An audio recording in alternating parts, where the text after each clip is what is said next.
and the guy who's flying it's really loose. This guy's a real mess. You sure you want to fly this thing? What's the matter, Baron? I don't know. You got your current medical? Medical. Yes, of course I've got a medical. Oh, my goodness. What kind of doctor pants somebody be able to pass a package of Lancet hot dogs? And look at this plane. The fabric looks like they patched it with snacky claws. Got this rigging here. It's all out of tune. Here, listen. TFC. Rudders like it's nailed on or something. On this elevator? I wouldn't want to ride in this thing if I were you. Look at this old beater. Somebody call the police. Thank you. Well, I gotta admit, the engine runs pretty good. This Stearman were not the easiest ones to fly. No, they were not. They were not designed to be easy to fly. No, the primary trainers were designed to be as easy to fly as possible and to be manufactured with great simplicity. The Stearman was a low part count airplane built by the Boeing company. That's one of the reasons they got the contracts. The design was simple and could be built in mass, 10,000 of them. Same with Piper Cubs and things like that. Very simple airplanes.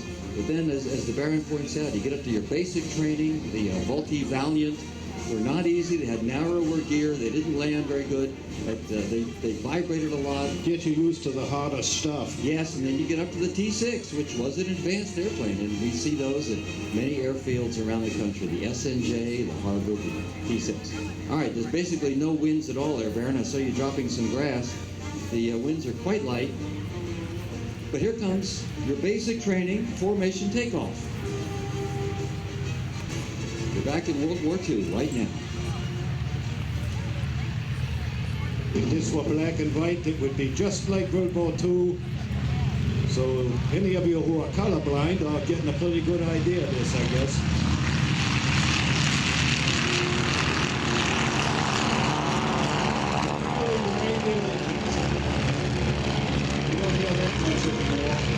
That's right, radial engine. Now 60% of the sound actually comes from the propellers.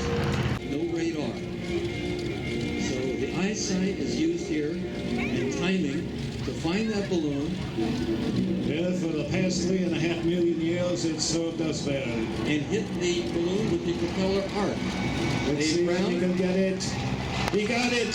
That was the sound of the balloon popping. You don't have to hit it with anything sharp. Just hit it. It'll break. Charlie Schwenker, so he goes to try the pits there. He got it. It's 100% so. I'd be impressed if the third one gets it. The Waco UPF-7 trainer, the PT-14.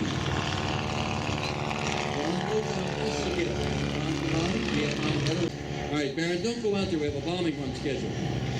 Dave Brown gets 2 for 2. The Army Air Force, Army Air Corps. Now for the Navy and the Marines. Charlie Schwenker. Little low, but he hit it with the rudder, didn't he? And we have a bombing run scheduled. We can't drop the bombs on the Baron, can we? What? What do the boys and girls say? We should bomb the Baron? They have the bombs in the left hand, the way they first were dropped in World War I. Down comes the bomb. The Baron is looking for something. That must have been... You find in the cake mix section a Food Lion. Here comes another one. Long. Way long. All right, John Potok now in the 7. You'll find a lot of beautiful examples of that airplane right there.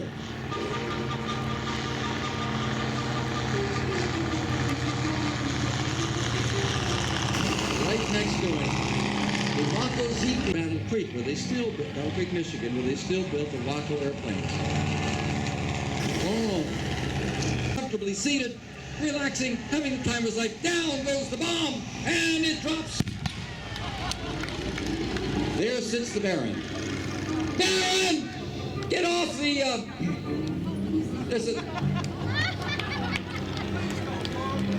The Baron pulls himself together.